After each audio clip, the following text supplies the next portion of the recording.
Hey guys, in this video I'll be going over something called compound interval size. Let's get hot in here.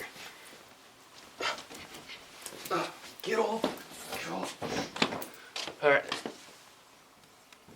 Compound. Shush. Interval size. Can you read that? Can you read that? Can you read that?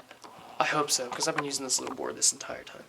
Well, anyways, compound interval size is anything above an octave. So, basically double. Octave was the size of 8. So from C4 to C5 was an octave. Now, what if we go from C4 to D5? That's actually one extra.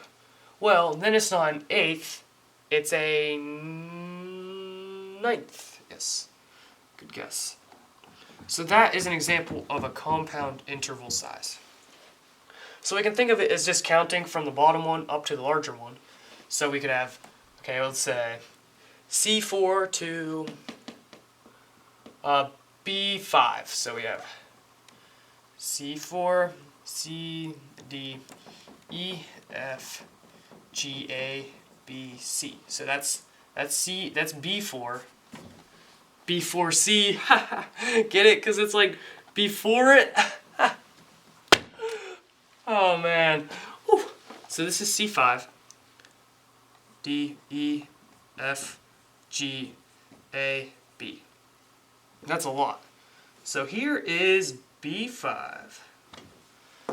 1, 2, 3, 4, 5, 6, 7, 8, 9, 10, 11, 12, 13, 14, 14. So that is 14th. You have to think, C to C is 8. Now, if we go from C to B, that is 7. We have the same C here twice, so we actually have to subtract 1. So that's why compound interval sizes are weird. So let me just show you on a keyboard. It's probably easier. 1, 2, 3, 4, 5, 6, 7, 8, 9, 10, 11, 12, 13, 14, 15. Let's say we're going from D4 to, so basically it's whatever the interval is for the first one, for the first octave. So let's say we're going from D4 to F5, okay? Let's figure this out. From D4 to D5, D4 to D5, we already know that's an octave, which is 8, because we figured out one letter to the next is an octave. Now from D5 to F5 is a second. DF. D to F is a second. So we have an octave plus a second. You would think, oh, 8 plus 2, 10. Well, it's actually 9, because you can see we're repeating the D twice, which means you can't count the same note twice. So this is actually a ninth. An easier way to think of this is, alright, we're going from D to an F, an octave above it.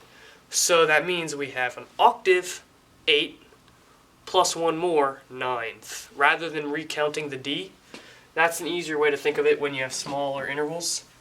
For example, if we have C to D, we know it's a ninth. C4 to D5.